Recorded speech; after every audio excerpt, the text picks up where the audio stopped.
I think we're meant to. There we go. It started. Yes. Good afternoon, good morning, good evening, wherever you might be in the world. I think it's a rather exclusive group this evening, and I've just hit start because we were just chatting before the start, and Bruce mentioned, had I received any response from the New Zealand Civil Aviation Authority as to something a little birdie told me. Little birdies are very good at telling us things. They told me, or a bird tweeted, didn't actually, it's not Twitter, never mind. But our man over there, the journalist, apparently the aircraft that he was flying, a defect had been noted with the canopy before the flight, and the Aero Club allegedly had a new one on order. Now, I've emailed the Aero Club, and several days ago I've emailed the New Zealand Civil Aviation Authority, and I've heard nout about it. So we're awaiting the official report. Now, Bruce, you said you also had something you had to say to them. Yeah, I tried to contact CAA nearly 3 weeks ago over an issue because I'm doing another safety video on drone regulations here in New Zealand because CAA don't seem to be doing any. And so I asked them a question I wanted answered so I could include the information in my video. And I waited and got no response. So, you know, the internet works, things disappear into a big black bucket sometimes. So I resent the email suggesting that perhaps the original had been lost in the ether and wondering if they could at least acknowledge this just to make sure that they'd received it. And I got a very polite email back saying, thank you for your first email. We will be getting back to you by the end of this week. And I thought, that's great. So the end of the week came and went. And remember, this was a self-imposed deadline on the part of CAA. I didn't set a deadline. They set their own deadline and missed it. So I waited and waited. Nothing's happened. So I thought, well, obviously there's a problem here. So I've sent an email. I've copied the correspondence to the Minister of Transport. He's the boss of the minister responsible for civil aviation. And I've suggested to him that given the massive increase in incidents involving drones and the alleged risks associated with these things, the fact that CAA do not have the resources to respond to a simple request via email within a reasonable time frame of their own setting, perhaps it's time the government applied more funding to that department, because clearly they're totally under-resourced. And if they want the skies to be safer now, the burden falls on government to make sure that the mechanism they have for preserving aviation safety is adequately funded. So I'm hoping CAA will see this as a positive move on my part to go into bat for them, because they just obviously do not have the resources to deal with the workload they've got at the moment. And if you do, that's basically compromising safety, and that's what they're all about, isn't it? Yeah, I've heard nothing from my email apart from the automated. Actually, I think I had the same. I think I had an automated. We'll get back to you very soon.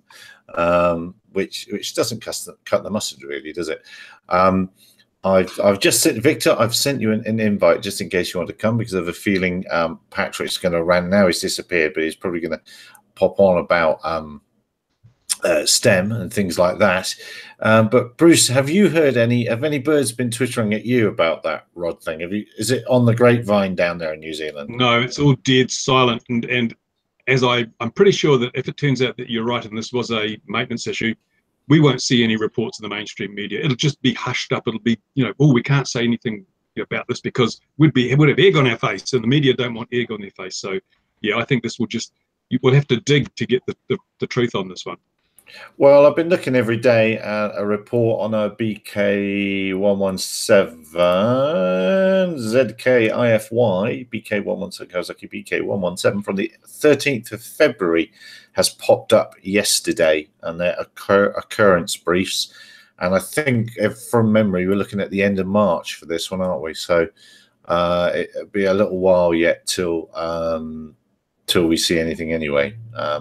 But yeah, I have it on good authority that was the case. So that was one thing I wanted to speak to. And I'm very glad Richard's back from Altitude Angel. It's always good to see you. It's come up with the best answers. Yeah. And now you had some big news weeks ago, and I've forgotten what it was. It's been so long because you've been so busy jetting around the world. But before we started, you also mentioned that you didn't think UTM was a product. And maybe you would care to unpack why you don't think UTM is a product now. That's a great intro. So I think we often see people boxing up and selling UTM as a service or as a solution. And the problem with that, I think, particularly, is that it's undefined. There isn't a UTM definition that anyone can agree on. And even if you could, it would have to exist in a kind of a silo so that you can, get everyone to subscribe to that vision. For us, UTM is really more of a journey, right? It's the gradual reduction of humans in the loop, and the gradual increase of automated drones going further and further and further and doing all sorts of wonderful things in various different types of airspace. Of course, the big challenge there is, every country wants to do this slightly differently. There are local variations, even if you can agree an international standard. And of course, one big thing you can't ignore when it comes to the topic of UTM is that we have precisely one sky above us, and lots of other people need to share it. So a big part of what a UTM does is it has to interact with and integrate with all of these existing aviation systems and standards that are there. So, and for that reason, it's very difficult to say, hey, we've got a UTM product, and you can buy this product and deploy it, and now you do UTM. It's actually the interconnection and the involvement of lots of stakeholders and lots of systems together with lots of policies and procedures, unfortunately. Yeah, it's a whole big thing. G'day, Victor. It's very, very glad that you could join us. Hey, Victor. Yeah, what am I huffing and puffing about? I'm huffing and puffing that I'm looking at the situation here in South Africa, and when I look at the situation here, we're not even close to having.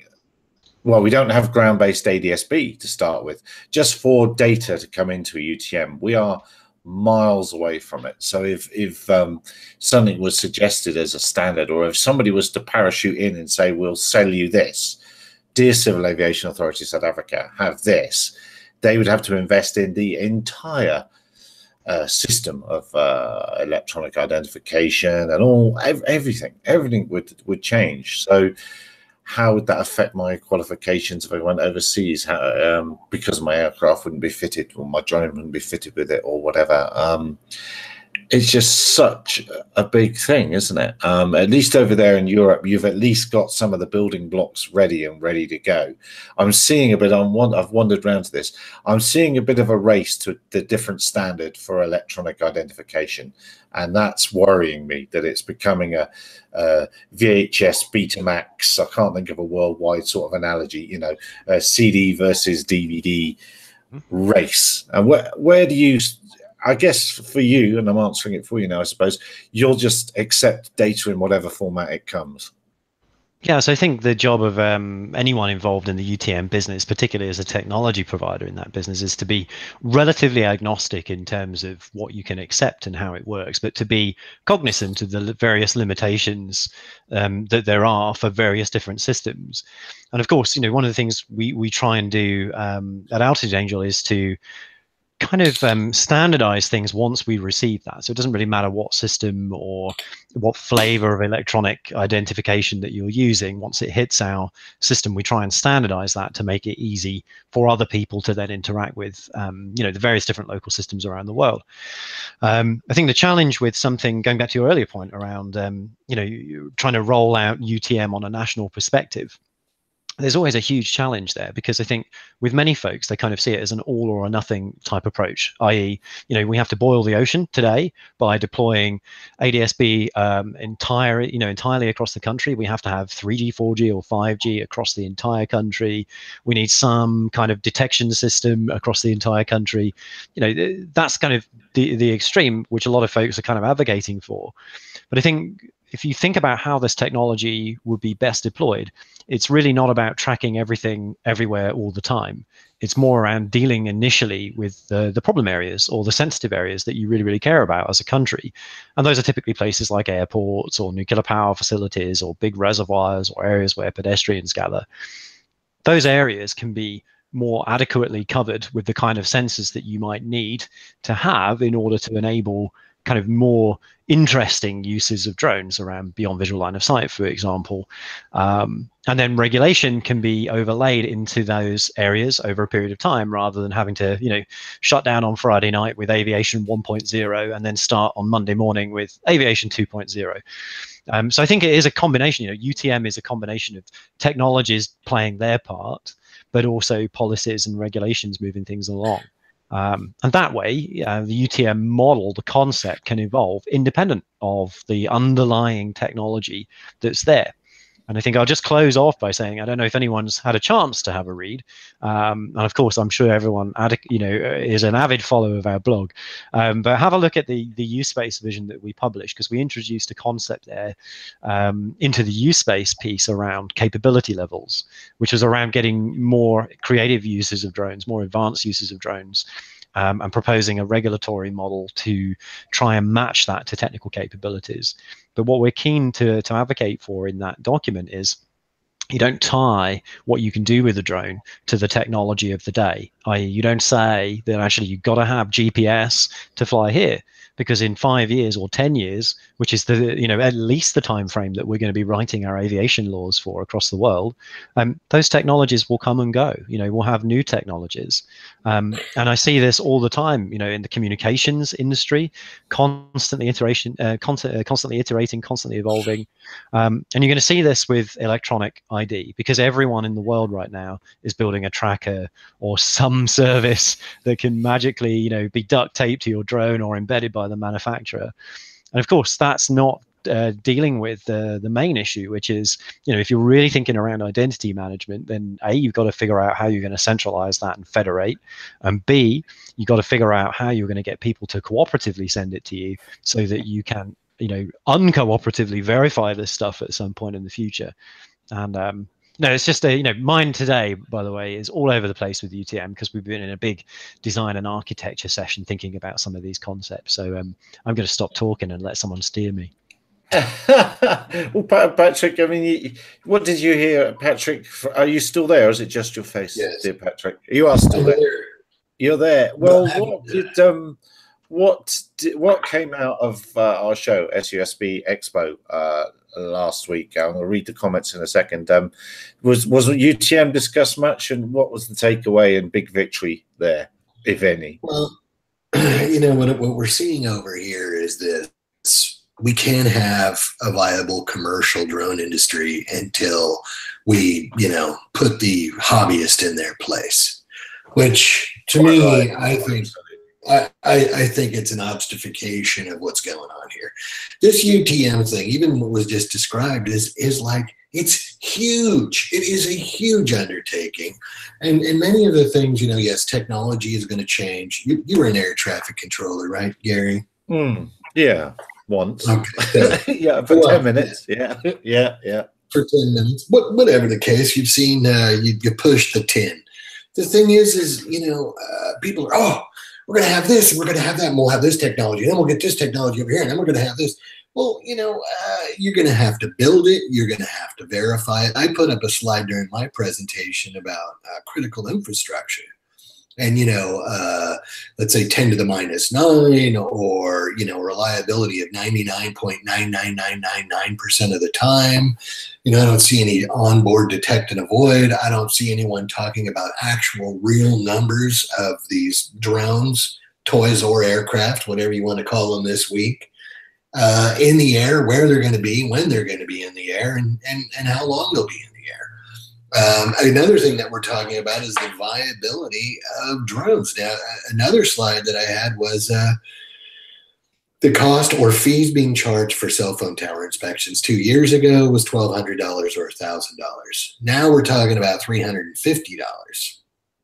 So, the fees are kind of a race to the bottom. Who's going to pay for UTM? How long is it going to take?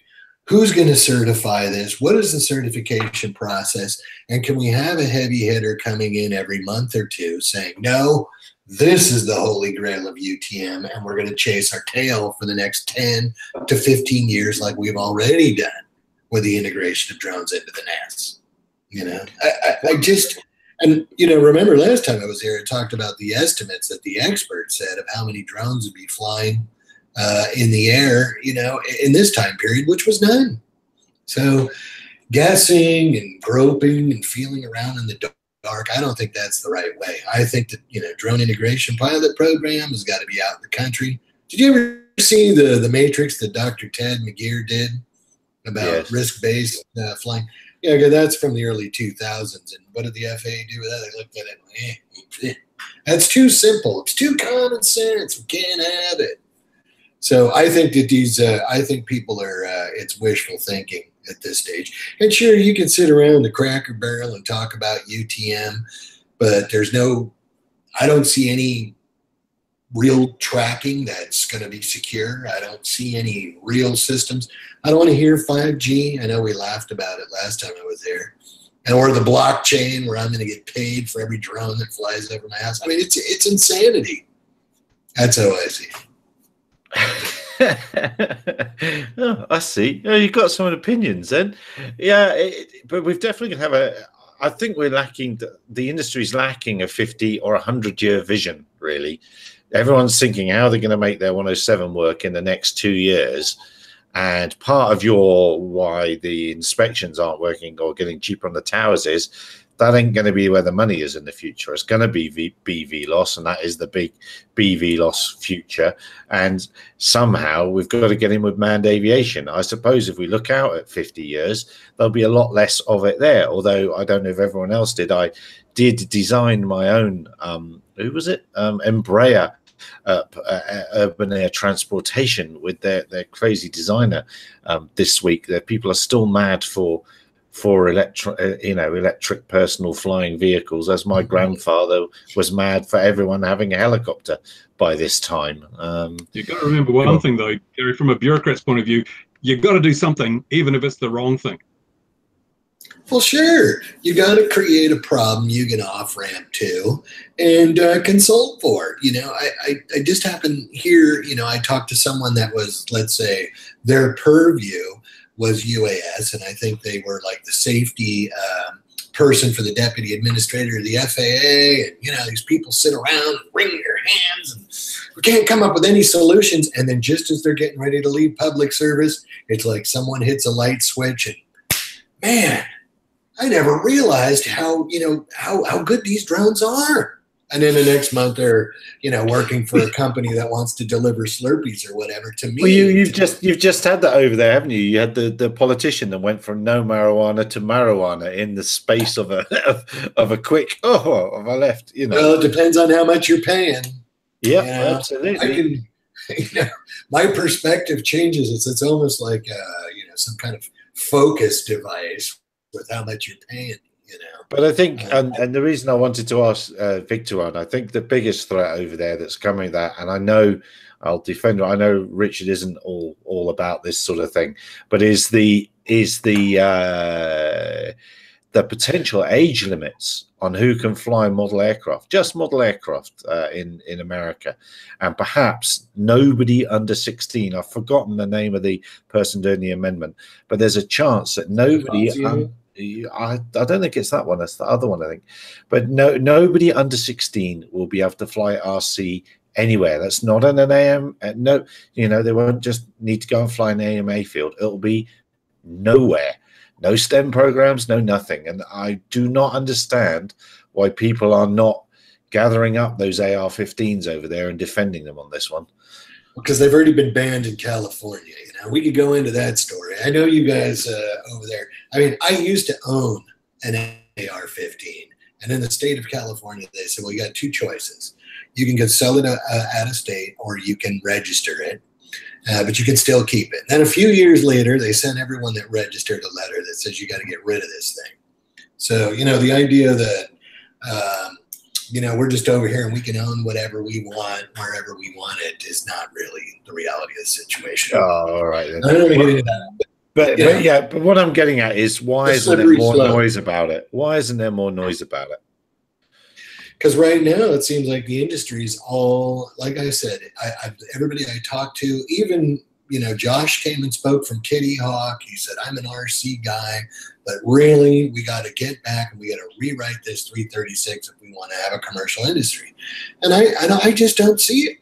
I do not see the two. And I do, as someone who has done teaching, you know, people are like, oh, you know, so you have to join some community-based group to teach, you know. Oh, so I got to pay $75 a year, probably out of my own pocket, so I could teach these kids a skill. To me, when you're teaching kids, like college even, the idea is that you're teaching them the skill that they can go get a professional job with, and they're not living in your basement when they're 45. You're probably coming up on this yourself, Gary, where you're like, oh, geez, we got to get these kids an education. You know, and the thing is we don't need any impediments. Okay, we had some kids come to the Expo for demo day, and there's a STEM school up here in Marysville, which is a agricultural community. And the parents, you know, volunteered to drive the kids 300-mile round trip to come to the Expo to show off their stuff and also to see some demonstrations. That's what we're up against. The school didn't pay for a school bus to send the kids down here to learn or see stuff or whatever else. Education is a business. And even in my own case, I've had them complain about $50 for spare batteries for whose bands, you know? I mean, I don't need any more impediments. I don't need any more rules. I don't need anything to teach the kids STEM. And again, it's not the AMA people that are the problem. It's the bad. Yeah, it's hard enough as it is. Yeah, exactly. I mean, you're I'm sure you go to administration and you say, hey, you know, we need a little bit of money for, and then they, you know, beat you down and you put your tail between your legs and you run out of the room and you still hope you have a job next semester. What's your opinion, Victor? Well, I've had some interesting discussions both online and yesterday we actually had some legislative folks and some industry folks come here to the university and mainly talk about legislation, not necessarily STEM education stuff, but just about writing policy. And I guess the big theme that we had going here from the university was to, you know, legislate the bad behavior, not the technology, because the technology is changing so quickly, just like, was it Richard was talking about? You know, you're going to be chasing your tail if you're legislating the technology. And also I tried to make everybody aware it's that, you know, you make a law and I understand they're trying to promote the commercial industry and whatnot, and that's great. But what about training this workforce that is supposed to support that? You know, I mean, it's kind of like shooting yourself in the foot. If you're not helping the STEM ed and making it easier for kids to get into STEM, who is actually going to do all the programming and the support and maintenance and management for all of those supposed commercial drones that we're supposed to be deploying, you know? So some really interesting conversations with folks such as some guys from Intel, in situ, and we had a couple of senators here. Just the states are getting antsy. They're getting frustrated with the FAA. I believe Oregon applied for one of the IPPs. And of course, we were supposed to know this week AUVSI, but it looks like that's been postponed. Yeah. So there's some frustration from the states themselves, and they would like to see if they could, you know, take over some of that jurisdiction. And I'm glad to hear the positive stuff that's coming out of Oregon legislator for the most part, and being supportive and trying to move the technology forward and giving the researchers, the educators, and the industry itself to work together and figure out these things at the local level. And, you know, it was the same deal here in California on Aerospace Day. Everybody was sitting up there, and, oh, God, we got to do this and that, and yada, yada, and we're going to work together, and California's an aerospace state. And show me the money. Show me the money. I don't see any money. You know, this is another thing that I talked about, too, Victor, and you're probably well aware of this. Teaching STEM is not like teaching, you know, the classics like Greek philosophy or you know, the literary classics, you know, or whatever else. the technology, if you're going to teach technology, when I taught technology, and especially if you have a little passion for this, the technology, the laws, the trends are changing weekly. And I don't know how it is for you, but for most people, when you're doing curriculum, you're not getting paid. And if you want the students to have a quality education, you're putting in a lot of your own time to develop curriculum, to make sure that it's on the cutting edge, to make sure you're not giving anybody bad information. Another thing we have here in the United States is a thing called, for aviation, called negligent instruction. And, it's for life. You train some bozo, and I'm putting that lightly because some of my students, I've seen them do crazy stuff that it's just nuts, but you can't really do anything with it. But there's insurance for that. And even where I worked, I was like, hey, I'm paying for this negligent instruction insurance on my own, man. And, it's kind of cutting into my hourly over here. But the upshot on this is, if you want to give a quality education, it takes a lot of work to keep the curriculum fresh and going. And we're not really getting paid for that. So that's right the point. I mean, I'm asked all the time about best practices and curriculum, and it's like, you know what? By the time I write it, it's already outdated. So you actually have to adapt it to whatever you're doing in your classroom with your kids. I mean, because this stuff is just changing so fast. So I hesitate to actually tell people, well, here's the curriculum for this. I mean, we can give them general stuff, right? The basics, but use this platform, use this sensor and whatnot. 6 months later, it's outdated. On to the next thing. Well, and you're making the point of STEM, though. So if you're teaching kids, it's not only because people are saying too, the quadcopter, you can't learn physics from a quadcopter. And it's like, the engine stop. Well, exactly. There you go. You get the terminal velocity thing demonstration in no time flat. But it's not only about flying. It's about, like I said, these kids come from this agricultural area, and it's about what you can do with the drone. And again, I know we're all in agreement here about it's really the quality of the data. Yes. Well, University of Queens, well done, Patrick, well done. You bring that in. The University of Queensland said farmers should be cautious of drone imagery before being offered by rogue operators. Researchers have warned.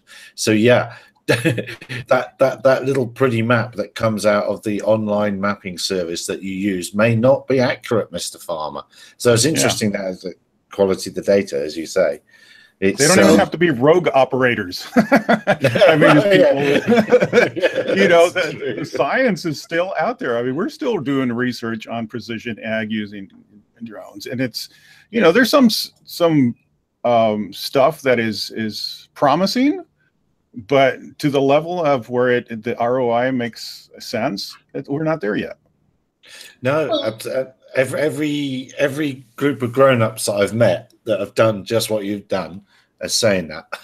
They're saying, no, it's great. It'll have some, but it's purely a function of the price of the crop. If the price of the crop goes through the roof, then it'll start making economic sense to make 1 or 2% difference. But whilst the crops cheap, it makes more sense for specialty crops. Places that's really hard to get to, and you can charge a lot for the produce and whatnot.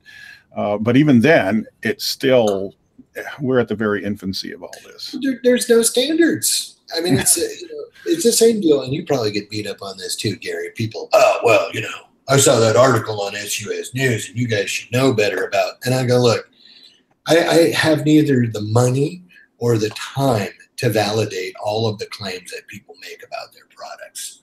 There's all of these different NDVI sensors. Do you ever get that, Gary? Does anybody? Oh yeah, but what I like to think the SUS News reader is that they're sensible enough to read through the bull. I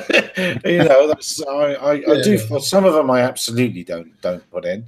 That's like that one, I've said it before, a couple of years ago. Some bloke, it basically was a perpetual motion machine that the guy was advocating. So I thought, well, I'll put that in and see what happens. And people did get a bit angry about that.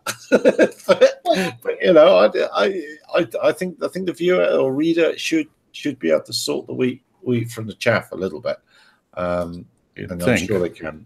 Well, I think I think the same thing, but the thing is this is another thing, an impediment to education is have, like in the NDVI sensors, we had Greg Kretzinger come out from Drone Scholar, and he's like talking about the differences in the cost of sensor, but it's also not only is a difference in cost of sensor, but the difference in the data that you're collecting, and it's the same with IR and some other sensors. Okay, so you're not going to get a straight across the board. And as we see new products come out and new software come out, we're seeing changes in the system. And again, you have to adjust your curriculum for this. I don't need a group of people sitting around the Cracker Barrel for 13 years like ASTM coming up with some standard that's not really ever going to get adopted, throwing roadblocks in my way of teaching the next generation of kids who want to be engineers or service providers or whatever else. This is the wrong way to look at it. I look at it, okay, you want to do ID and tracking, and you want to do UTM, and you want to do all of that. Okay, who wants to do drone delivery? Amazon. Who's got more money than God? Amazon. You want to do all this? Hey man, pony up the bread. Come up with a system that's certifiable. Come up with a UTM system that's certifiable, because most of your, customers that you want to deliver candy bars to, us that want to do ag or whatever else, I still don't believe if you're out in Corn Bluff, Iowa, you're 25 miles from town and you want to pollinate trees and you're 8 feet above the trees and you got 350 acres. Do we really need UTM out there? There's no air traffic. I mean, it's almost like in the old days, like where we would sit around, and you probably remember this, Gary. We would go to be old. Well, you're old, you're in old school, and a lot of guys are going to remember this. So, okay, you go to the meeting and we're going to talk about integrating drones or RPAS or RPVs or whatever the hell they were at the time into the nest. And we would sit there and have a conversation about the smalls for about, 2 minutes. And then, integrate the Global Hawk. And, yes. Very much. Yes. Which is bigger than the 737. Okay. And it's like, whoa here. Here we're talking about something that weighs 1 pound. And now you guys, we're done talking about that. Let's integrate the Global Hawk into the, you know what I'm saying? I think we're back here with UTM. We're not looking at we could let the stuff in the country go, or we could let the stuff here go, or we got to figure out the whole enchilada before we can make it happen. And I think I'm going to let our man from the UTM equipment, the UTM Global, whatever it is, UTM Association, answer that. And my stumbling around's giving him a few seconds to think about it. Come on, Richard, what are you doing? What are you doing? What am I doing? Well, I'm currently trying to figure out where a lot of the negativity is coming on, right? I mean, the future is built by people with an imagination for it. And I think just because we look up and we see a farm that's currently empty in terms of the air traffic above it doesn't mean it will be like that in 25, 50 or 100 years. So I think when considering any system for deployment in aviation, whether it's for manned aviation or especially for unmanned aviation, it's going to be around a lot longer than me and you, right? So the technology that we put in place right now has to be able to adapt and evolve to that over a long period of time. And I think folks like Amazon are out there, sinking billions and billions of dollars into not just the product development for their Amazon Prime Air service, but also in lobbying and policies and patents and everything. It's misguided and it's a waste of time. Based on what? That's the real question, right? I mean, that's the real question. I mean, if you can see that it's never been easier than before for a company or for a person to put something into the air, then you also have to concede that it's never been easier than before for there to be more risk in the air. And therefore, we need to do something about that. And we can either stop those things going into the air or try, or we can come up with a system that enables it to happen safely in a way that can help to manage that risk. Now, notice how I'm using my terminology quite carefully here. I'm not saying we can eliminate this risk. And in fact, the management of manned aviation isn't about the elimination of all risk. It's about managing it safely, or managing it within a degree of tolerance. How do you UTM manage it on feelings? How are we going to manage risk on people's feelings? Look, this has been going on for 25 years. Well, how do we manage it now?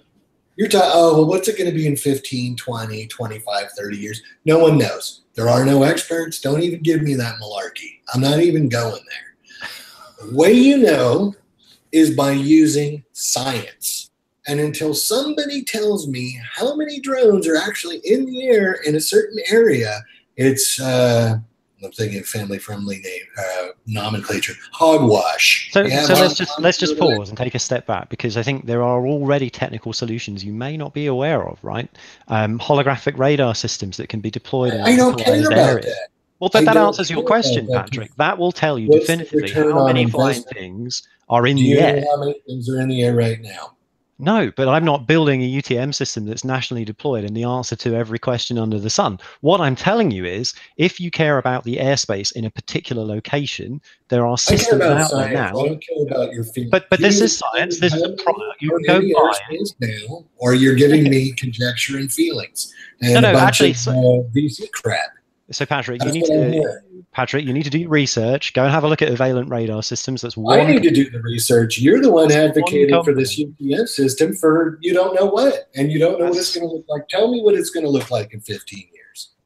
So let's switch gears, because I think we're getting a bit of an expert anti-expert thing going on here. But I think what it's important to remember is you have posed a question, a challenge. Can I tell you how many drones are in the air at any one location at a time? And the answer to that is no, and nobody can. However, what you can do is deploy a network of sensors in areas that you do care about to definitively answer that question. And there are sensors available that do that now.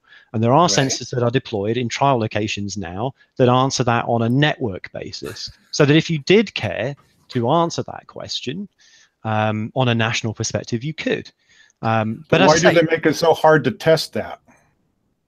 I'm not aware of any restrictions in testing the radar systems, for example. I mean, it's difficult to get permission to irradiate a radar for a very good reason, right? We don't want everyone to be able to do this. I'm talking about flying the drones in the air over locations that there is no air traffic. I mean, the test centers were set up supposedly to do all of this stuff, right? And very cost prohibitive. We have vast expansions of land here in Oregon where there is no air traffic going over, and yet we can't put anything up there with a blessing from the FAA because we might hit something out there that will never happen, So I agree that, these systems have to be put in place and thought about, but we have to test them. And like Patrick says, we need the research, but when the research is hampered by the regulations and the process and the waivers and all of this, it makes it difficult to get to that point.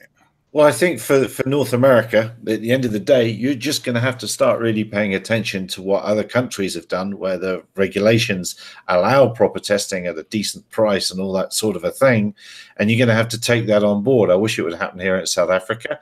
I think all of us should look to Australia. They've been doing this the longest, since 2000. So they should know what works. And they're really good at wide open spaces. Probably some of the world's experts at wide open spaces where nothing really happens. And you can get right up to 20-something odd kilos of RPAS on your own land, just telling their civil aviation authority I'm flying that. Or you can have up to 2 kilos in town, just as long as you tell them. So I think it's who's driving the bus, isn't it? In whose interest? And we need to separate Richard out from the American pack in a lot of ways, even though your system does work over there. But it's who's driving the bus, and in whose interest are these draconian rules and opinions and thoughts. Just get rid of them all, or just ground all the STEM is one thing, but what about just children playing with their model aircraft in the park? It's ridiculous. Banning that is just ridiculous. And STEM would flow from that, wouldn't it? You're 10, you're 7 or 8 or 9 or 10, you build your model aeroplanes, then you go to school and, oh, look, I can build model aeroplanes at school as well. How cool's that? You know, and that would just lead in. And to wipe that out, well, what other hobby? I don't know. I can't think of an example. Bruce will know an example of another hobby that's been wiped out over regulation. Because he's got all the copies of Popular Mechanics. They'll be in there somewhere. Yeah, there's bound to be something. But on the subject of UTMs, I was sort of thinking now, we like to joke about AI and blockchain and things, but if you think about it, we've got the streets of our cities are filled with people on sidewalks, and they're all negotiating quite treacherous environment without killing each other because we have intelligence. I'm wondering how long before UTM becomes simply a case of each craft having its own AI that is able to cope with all the inputs and variables and make intelligent decisions that preserve safety whilst maintaining the initial goal of the flight. I think UTMs, sort of manually operated UTMs like we have with air traffic control, they're going to become a thing of the past once this AI technology becomes strong enough to basically turn us into autonomous, or turn drones into autonomous craft, which are like people who can cross highways.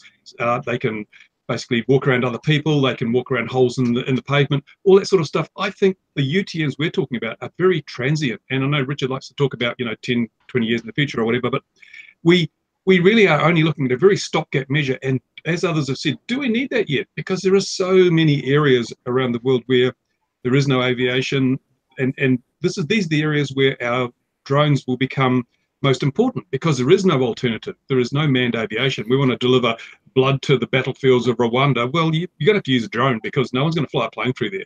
So are we perhaps overthinking this? Are we overthinking? The problem is not as big as we make it out to be. And again, this vertical separation between manned aircraft and unmanned aircraft, well, there's your UTM for the next how long? Because as long as we've got that separation, then the drones can battle it out. Put guns on them, let them shoot it out. But we just want to preserve the safety of manned aviation. That's the way to do it. So are we sort of overthinking this?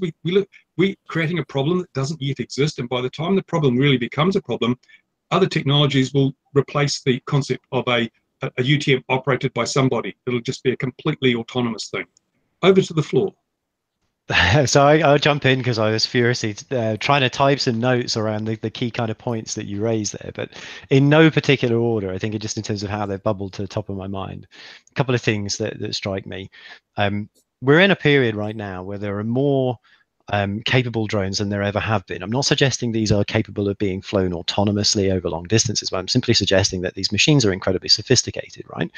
And a big challenge with that is assuming that just because we've got these powerful machines, that over time we're going to remove all humans from all aviation. And I think if you believe that that's going to occur, then UTM isn't for you, because UTM is about, certainly in its initial phases, is really around improving the communication between different stakeholders involved in the management of safety in the air. And some of those folks happen to be on the unmanned side of that equation, but a lot more of those folks happen to be on the manned side. And certainly, given the increasing use of drones around the world, I certainly would feel a lot safer knowing that when I'm flying around in a plane, in an aircraft, on my holidays, or wherever I'm going to a meeting, that there is some system that is at least giving me a better, or giving some air traffic controller or some system a better picture of who's moving what and where in the airspace. Now, I think, how do you deal with hundreds, thousands of drones? I mean, autonomy is coming faster than a lot of us realize it. When I talk to researchers, and it's like, whatever you think is out there 10, 20 years, cut it in half at the very least, because that's how fast the stuff is coming along. So, I mean, yesterday we had the discussion about, okay, 300, 1,000 drones. I mean, Intel's already doing what, 1,200, all controlled by one person. You're going to put an ID for every single one of those drones, or just the pilot itself? And then who's responsible, who's liable? Tracking that amount of traffic in the air. When we're talking about swarms, they're all working as a unit. So do you track them as a unit? Do you track them individually? Do you have I the think systems in place? you're raising some fantastic questions, right? A lot of them are technical based and a lot of them are policy based. I mean, how we want to manage these isn't really up to a UTM provider to decide, for example. And different countries will come up with different rules governing whether you can fly one drone individually or you can fly 100 or 200 and what kind of licensing is required. And this Right, is but why they're proposing the UTM in order to manage that. When so I that is think not there going are to be. layers of a UTM, right? And one layer is that integration layer between ATM and an increasing number of drones in the airspace. And there are other layers that take care of different aspects. Now, if you consider, to use your example, Intel and its 1,000 drones, for example, the question there is really, should it be a UTM provider whose job it is to micromanage the traffic on that scale in a particular swarm, or should that be the fleet manager, such as Intel in that case? And should it be the fleet manager's responsibility to lodge its area of operation or its detailed flight plans with a centralized UTM so that other folks who are planning to come through that area at the time can take appropriate action in a plan to avoid fashion? And this is coming back to Bruce's earlier point. I want to get back to that because he introduces a really interesting concept around kind of vehicle to vehicle or vehicle to anything type communication protocols. And I think there's lots of inspiring ideas out there for how technology should be used to help drones avoid each other. And I think the more we listen to aviation and policy experts and technical experts, the more we kind of come to the conclusion, or rather, conclusion sounds very definitive, but the more we kind of led in the direction that, the perfect system here isn't one that relies on fully autonomous deconfliction from a reactive perspective. And what I mean by that is, you used a really good example there, Bruce. You used the example of a bunch of humans walking down a street, all autonomously avoiding each other. That works well because none of those humans need to know where all the others are trying to go. And because we're doing this on a local perspective. But if we're sequencing priority flights, we're sequencing different types, different speeds, and different capabilities of vehicle, then we really ought to plan to not conflict with each other in the first place. And really the only way you can do that is with a service that's not on board the localized drone, for example. So I think, a perfect UTM system, if there is such a thing emerging, is really a blend of multiple technologies. Because think about how we manage manned aviation traffic today. It's not using AI or lots of other sexy technologies and, insert your favorite technology here.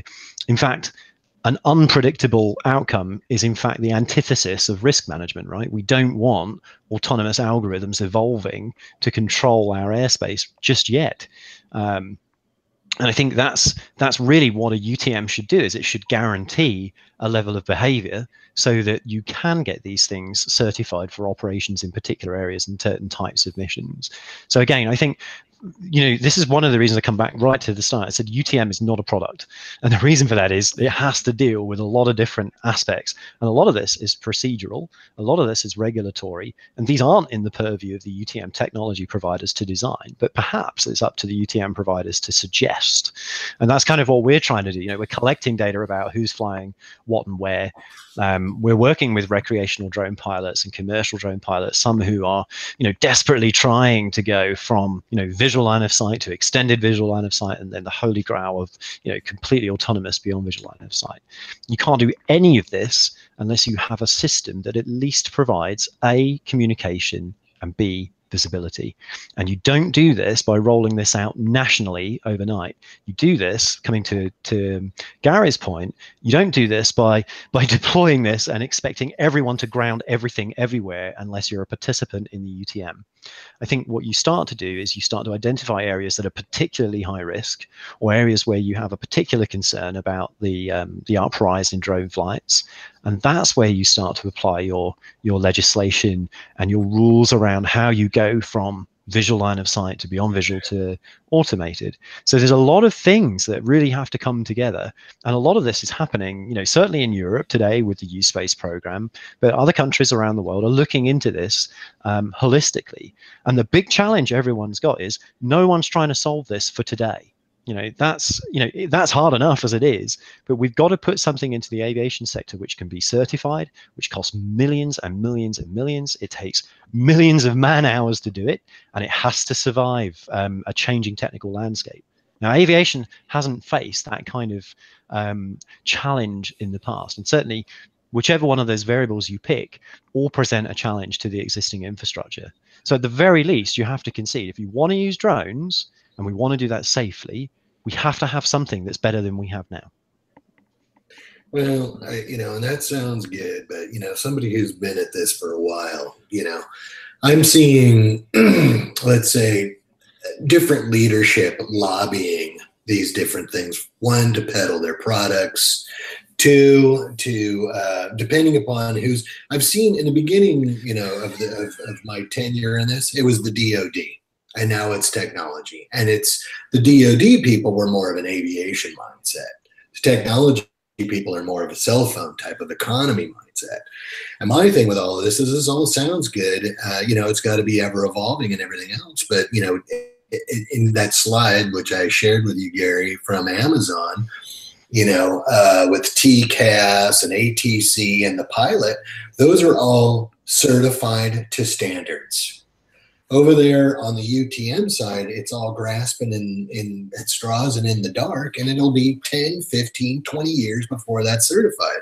So again, I think if we were to focus instead of do the shotgun and really start trying to imply the scientific method and figure out who's actually in the airspace, if a lot of these business cases are even going to matter anymore when you have equipage, when you have licensing, when you have a system in place, and the communications and everything else, is it even going to make sense to go do real estate photos? Is it going to make sense? Well, no, I think that's already not making sense anyway, to a large degree. That's what I'm saying. So who's going to do it in the future? Well, the Holy Grail is BV loss, isn't it? And that's what people are trying to rush to BV loss. And if we think about the way airframes are now, if we look at the Believer that can fly for 5 hours with a 42 megapixel camera on it, you're in Cessna country now. You can buy a system now. Remember that old joke about $500 and $1,000 drones and all that? That'll never be. It'll never happen. Mm-hmm. Well, you can now buy. Not quite 1,000 by the time we've autopiloted it and done it nicely and cameraed it. But you can buy, let's call it at the most, a $2,000 system that will match a great deal of the performance of your man's Cessna. You couldn't do that 5 years ago, 10 years ago. It's doable. So people are chomping at the bit for BV loss now, because you don't really want to fly around for 5 hours, 500 meters from yourself. That doesn't work quite so well. So that's, I think, what a lot of these pushes are for. And to say what really worries me about these pushes, and I know Richard's platform agnostic, as it were, to the data coming in, is the fact that one of the UTM people have bought into a LoRa company. In fact, two of them have. I know two of them have bought into radio companies. They want to bring their own, another ADS-B standard, if you will, to market, and that's just ridiculous.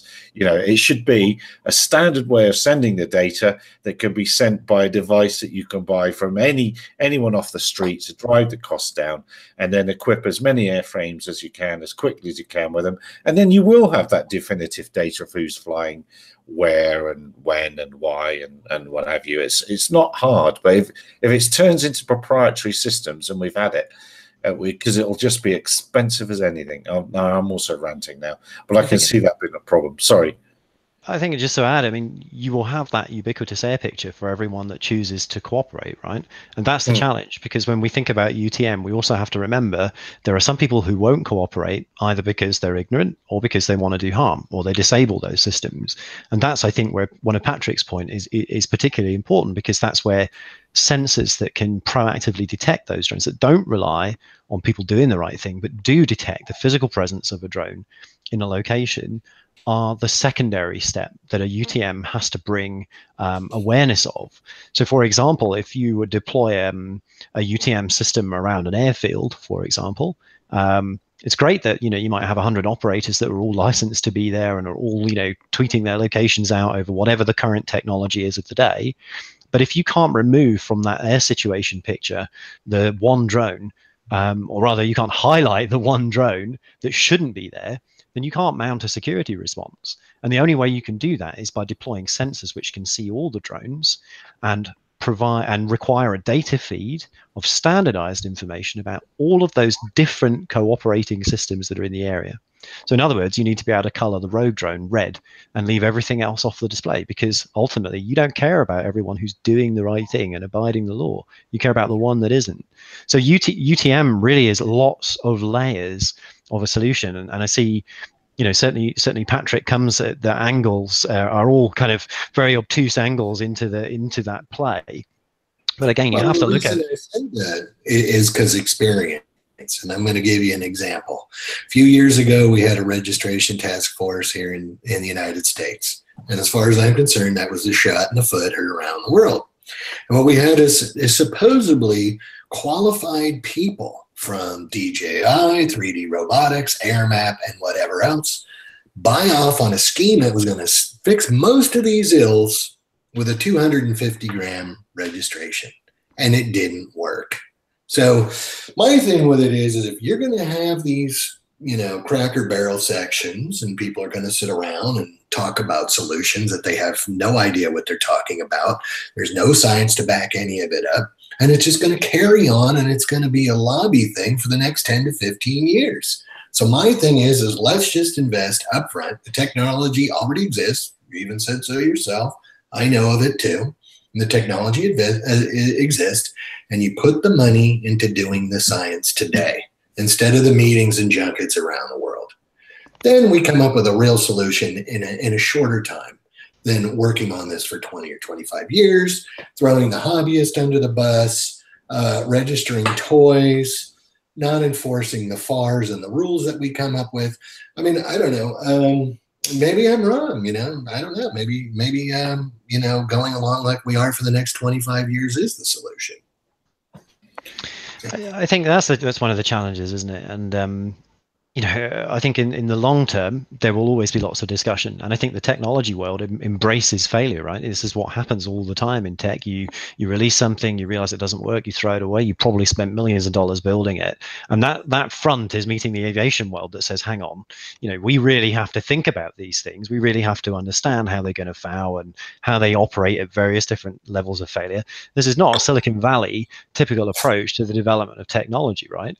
So I think what we can't help, Patrick, and everyone else that's listening, is there are going to be some people that purport to be proficient in technology and proficient in aviation that can shout sufficiently loud enough with sufficient cash to convince the world that what they've got is the right solution.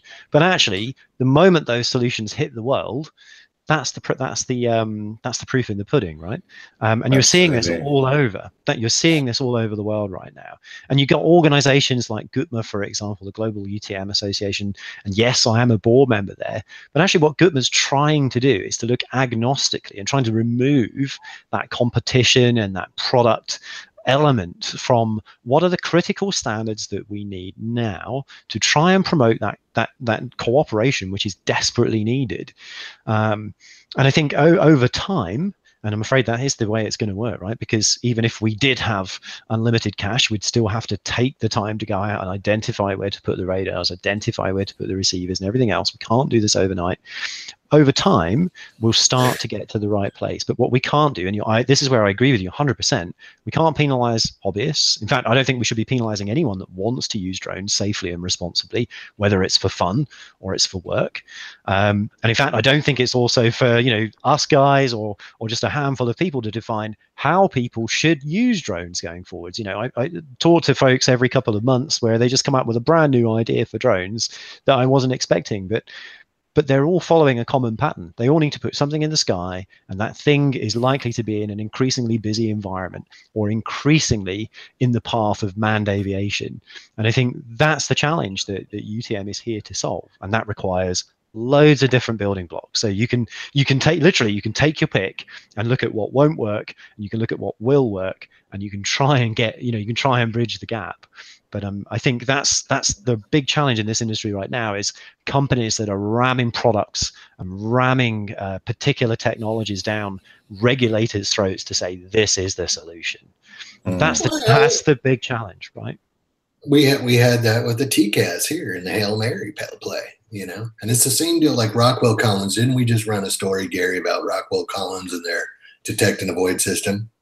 Yeah, a little while ago. Yeah. Well, there's been many, and it's well, the example, the technology example I always use, which this probably won't make sense to Americans, but the difference in years between the Lancaster bomber, if you know what a Lancaster bomber is, 633 Squadron and all that, the Vulcan was designed 10 years later. The difference in time is 10 years between the Lancaster, a 4-engine piston bomber, and a Cold War fast jet. That's all it took, was 10 years. And this industry is moving faster than that. So to say what it's going to be like in 5 years' time, it's impossible. And that's what I love about this industry, right? There is, sorry, Bruce, just one second. There's a whole heap of innovation here, right? But it's not just the guys building drones. It's not just the guys who want to use drones, but you've got the telco companies, the chip manufacturers. Everyone is looking at what they think is a major cash cow.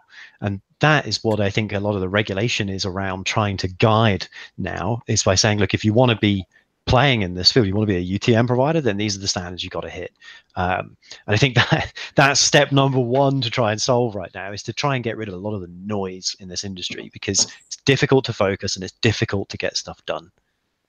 Going back to the UTM thing, I know Richard was saying about priority routes and things for routing traffic, but if we look at the density, the traffic density of drones, even in 10 years' time, I don't think it's going to be anything like the densities we see on our freeways, our motorways, and things like that. So I think, again, we're overestimating the size of the problem. And as regards to manned aircraft, well, as I say, this vertical separation with an exclusion zone around airports provides us with all the separation we're going to need for an awfully long time. Look at the cubic displacement of the total airspace from, say, 150 feet to 400 feet. You can fit billions of drones into that around the world. I'm tending to think that again, we have vehicles moving at high speed on our freeways. We create lanes, as we do with full-size air traffic, lanes of traffic within that vertical airspace and within the areas we've got, where you can have an express lane. Your drone wants to go from point A to point B. There's an express lane, 2 kilometers to your left. Go over there, join into the lane. You've got autonomous collision avoidance taking place and mesh networking, so you know where all the other machines in that area are, and you can set up flight path to avoid them, and you can broadcast your intended heading and so forth. So these things intelligently, just like people on the sidewalk. And remember, when you're talking about people on the sidewalk, sometimes you're shoulder to shoulder with people. It's not like the airspace where there will be hundreds of meters at least between different craft, vertically and horizontally.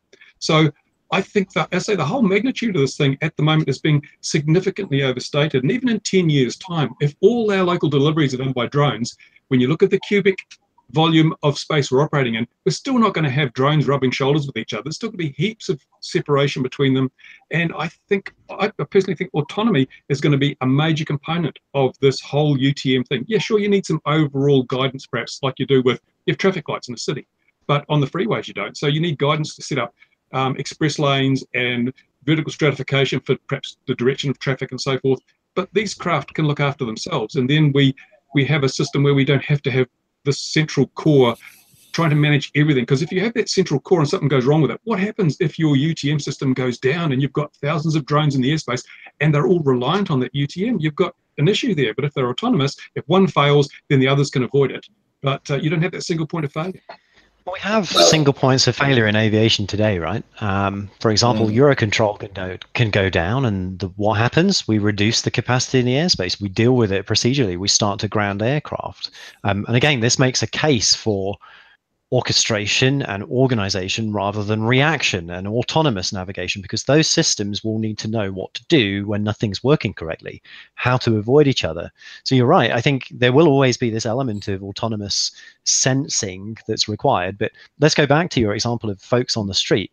How many times are you walking down with heads down and you bump into someone, or someone's bumps into you, and you guys aren't concerned with rules or privacy or areas that you cannot walk, what you can't walk by, what you can't walk too near to, what you're doing there, and how your mission variables may affect the people next to you? You're just trying to get to the bus stop, and you're trying to do that as quickly as possible. So you're going to do whatever it takes. But you are regulated. You can't jaywalk. You can't walk out in front of a car, and you should wait for the green light before you cross the road.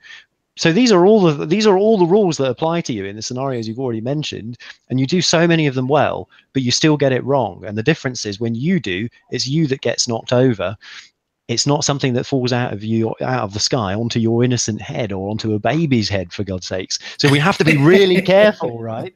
We have to think about how we're going to manage these things. And I just want to go back lastly. I'll let Patrick come right in a second, but let's take this notion of cubic airspace. We've modeled Earth to try and work out, how much of this airspace is affected by terrains and city maps. And your answer is, if you exclude all other variables, there's a lot of space there to play around with.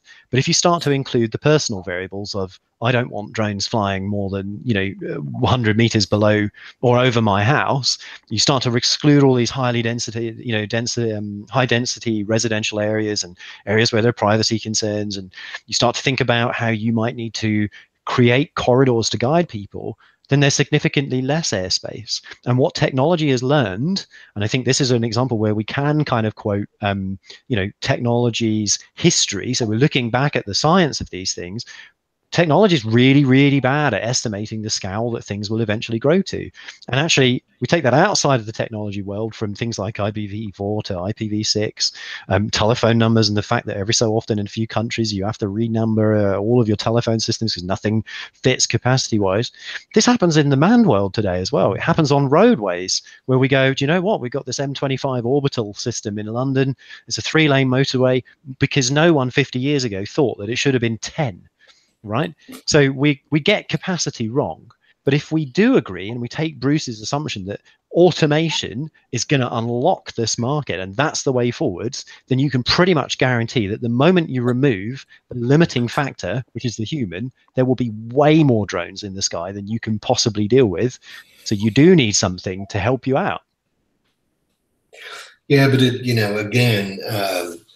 one of the things to hit on what Bruce was saying is okay, in this situation here in the United States, we went from a 3-mile, you can't fly 3 miles from an airport, to 5 miles from an airport, which increased the amount of airspace that has to be administered. The other thing that we saw here is when you start registering 250-gram drones and your civil aviation authority has to, let's say, administer rules for them, manpower, enforcement, and all the rest of this, you're creating a very large problem for yourself and more airspace that you have to administer with the same amount of people and the same amount of resources. And we're doing that, again, based on feelings. But I think that's an international problem that regulators are not coming. The regulators aren't employing enough staff to do the legwork in whatever authority it is. It's thought here that the current backlog for commercial operators, the waiting. Don't if you know the answer, don't chip in if I've told you already. But anyone like to guess what the current waiting list is here for South Africa? If you apply now, how long it is? I have no idea. 10 years. 60 years. No, I was being facetious. 60 years. So apply now for, where are we? 2080, 2078. So, and that is purely a staffing problem. And you have to go through three different government departments to get anything done. And so each one of those is not ready to. So I suppose this does raise another issue, isn't it? You get a fantastic UTM system. Will grown-up aviation keep up? Or will all of this be... We'll eventually say, I tell you what, manned aviation, you stay up there above 1,000 feet because we're going to go a bit higher, so we got bigger sensors, or 2,000 feet. In fact, we're going to give you little entry and exit points into airports. Otherwise, kindly just stay out the way. We'll have all this now. Thanks very much. And should any of this even be anything to do with aviation authorities? Is it a good fit? Oh. No one's going to jump at that. You're right, Gary. Look at when we first had horseless carriages on the road, they were very restricted as to where they could go and what they had to do, and the horses ruled supreme.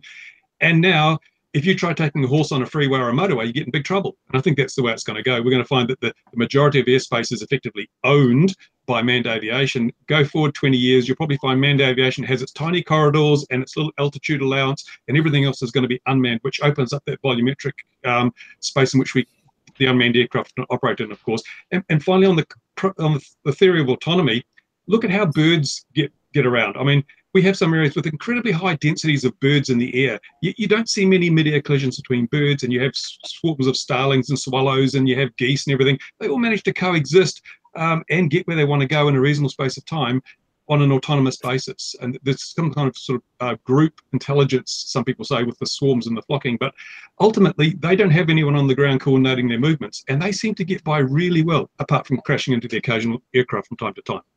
And they sing while they're doing it as well. You know, they do it in a cheery manner. But that's true. And but of course, that is exactly that's what the technology will mimic, is exactly that behavior, that flocking behavior. And now I'm sure it already does. That's how they're gonna, you know, that's how it'll be.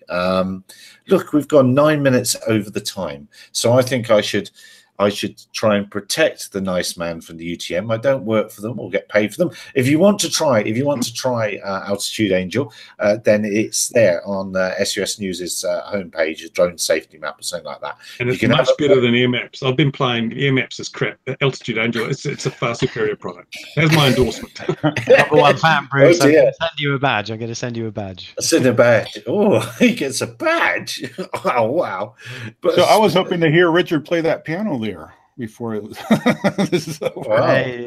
Hey, maybe next time. Maybe next time. We're 9 minutes over, and I only know 25 minutes long. Did anyone else see any stories that really caught their eye this week before we disappear off? There was an announcement about Lank today, wasn't there? About the way that's being automated, and it's so much easier now. You can just make automated application to fly your UAV in the airspace and things. They're rolling it out across the country now and getting all excited about it. And it is Lank, it's not Lance. Yeah, it is Lank. It's LA. Yes. You're right. I heard there was very verbal verification on one of the video streams about ATC can approve of your flights. ATC directly. If, you know, you can go through the web portal, but if you have ATC actually approve your flight, they're good to go. And so that's what I saw on the web. There's more to lands. What's that? More to lands than meets the eye. Yeah, you just have to put that. It's going to take some way. Well, you know, making the air traffic controllers union happy and making sure that you know, they get paid. There's a whole story on that needs to be gone. And another thing I've been doing is I've been FOIA requesting all the public COAs for the test sites. That ought to be very enlightening. Oh, you know, that's interesting. That will be interesting. Have we got any FOAs outstanding still? We've still got a few outstanding from a few years ago, haven't we? There's no freedom for us. Yeah, well, we've got the one still about the policy clarification in 2007. I asked for all of the inter-office emails, the notes, the letters, the reports, how that all happened. Still waiting. You know, there's other stuff that we're still waiting on. I've also FOIA'd the job descriptions for the people in the UASIO, which I do every couple of years, and that makes folks really happy. Still waiting on the budget and progress reports from the head of the UASIO to the Deputy Administrator of Aviation Safety since inception. Still waiting for those.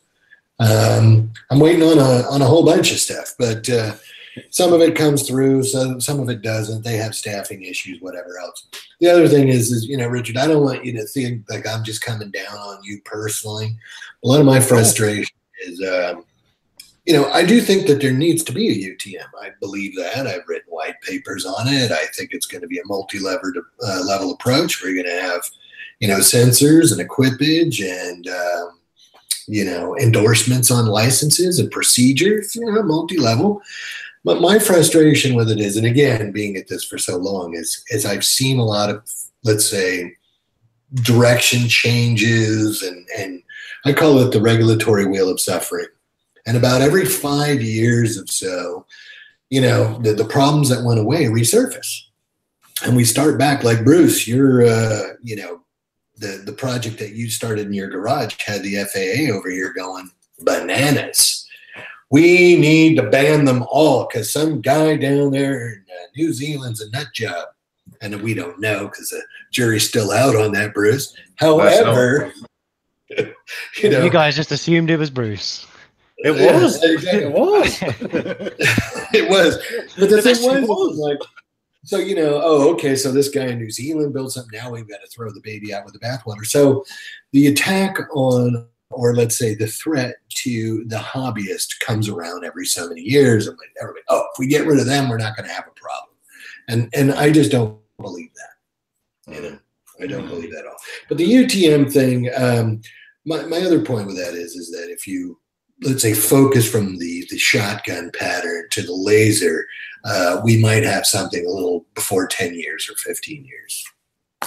So I'm maybe trying to push it right direction. Right. I can't speak to America, but I can tell you that Altitude Angel is in ops rooms in the UK now. It is within the airspace system there now. It's not a trial. It's not come and look and see what we again. I don't work for them, but it's not. But that's the difference between some of. But that's the difference between some of the other things. Perhaps the people with the louder voices that shout a lot and have got a bit of cash behind them, they haven't actually got anything working anywhere. It's not actually in place anywhere, and that's important. You know, it's I'm off. I better get off my rant. You're exactly, Gary. You're exactly right, and you're hitting on the right point. The thing in the United States is different than Europe. Here, it's a little bit more naked. You know, if you have enough money to throw around, you can get up there and say stupid stuff. My concern is, and I'm sure we've seen this before, is that usually whatever the FAA blesses, like the 250-gram registration, gets goes sent around everywhere. the world and wrecks it for everybody. You know, and that is what we need to be vigilant. So similar with the model aircraft stuff and youngsters. If that goes around the world, that would be an absolute disaster. Exactly. That would be, you know, all of us have got to where we are by playing with model airplanes or having an interest in it. On that point, and before this finishes, well, no, I just wanted to do a little plug, if I may. Okay, of course. We're holding another drones in education for K through 12 educators here at Oregon State University this summer. I'll post the link there in the chat. So, Gary, if you want to send out to other folks or put it in link. Perfect. We'll put it in the other one. Yeah, I'm copying that right now. And what will be learned at this event? Well, it's a little bit of everything. So it's not just STEM, but STEAM. So science, technology, engineering, art, and math. And we're having educators that are already using drones in their classrooms talk about how they're using them. And we got commercial video operator. We have representatives from the Oregon Department of Education, Oregon Department of Aviation. We'll have one day fully dedicated to Part 107 test preparation, along with an online course for that, and 2 days of curriculum. You know, talking about platforms, coding, how you can find funding for your STEM programs. So just about something for everyone. Good show.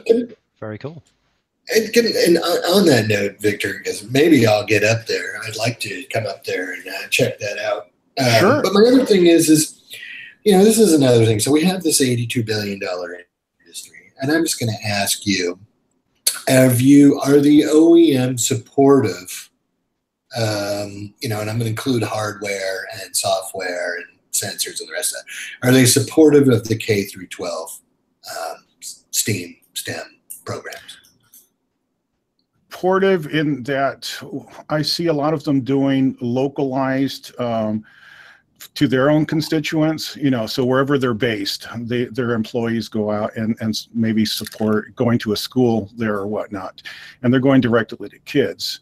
And so I don't know how much I can say about, I mean, we're in talks with some bigger organizations, because what we're trying to focus on here now is actually train the trainer, which would give us a bigger impact. And so we're testing it out here at the, the state level, but we'd like to take it to the national level. So we're working on it. It hasn't been easy, but I think we're starting to get some traction. Fair play. Fair play. All right. Well, with that, stay tuned. It'd be a good news story. But wait, there's more. I think with that, we ought to go. I'm tired because my eldest became 18 today and bought me a beer for the first time. So I may have had a couple of sweet sherries with a few dear friends this afternoon. But anyways, I definitely need to go to bed. Thank you, dear viewer, wherever you are in the world. Please join us again, 2100 GMT next week. Thank you very much, Richard, for taking the time to be thoroughly earbashed by us. Good answers all around. Thank you very much, Victor. Thank you, Patrick. And thank you to the man who's, I'm glad that Patrick brought it around, whose fault all these regulations are, and is about to ruin my other favorite hobby, Mr. Simpson there. Thanks very much. And dear viewers, thanks. Have a lovely rest of the week and a safe weekend. Thanks, everyone. See you later. 21 next Tuesday. Bye. Bye-bye. Bye.